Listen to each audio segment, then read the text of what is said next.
नमस्कार. जनार्दन मराठी बातमीपत्रामध्ये आपल्या सर्वांचं स्वागत आहे. जाणून घेऊया आज आपल्या शहरातील महत्त्वाच्या घडामोडी. महत्त्वाची घडामोडी अशी आहे की हिमायत बाग बनला आता नशेखोरांचा अड्डा. याविषयी आपण सविस्तर माहिती करून घेऊया.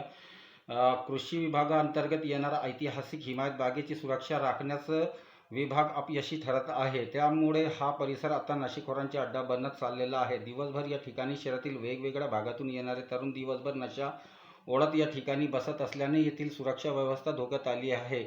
त्यांच्या सहवासात परिसरातील तरुणवर्गी हळूहळू ओढत जात असल्याने या ठिकाणी पोलिसांनी आपली गस्त वाढवून त्यांचा बंदोबस्त करावा अशी मागणी परिसरातील नागरिकांनी केली आहे. सकाळपासून ते रात्री उशिरापर्यंत नशेखोर हिमायतबागमध्ये येऊन बसतात. कधीकधी या नशेखोरांमध्ये आपसात भांडणेही होतात. मारामारी, चाकू हल्ले, एकमेकांना अश्लील भाषेत शिवीगाळ देणे या सर्व प्रकारामुळे परिसरातील सुरक्षा धोक्यात आली असून परिसरातील नागरिक दहशतीखाली राहत आहे. हा परिसर बेगमपुरा ठाण्याअंतर्गत येतो.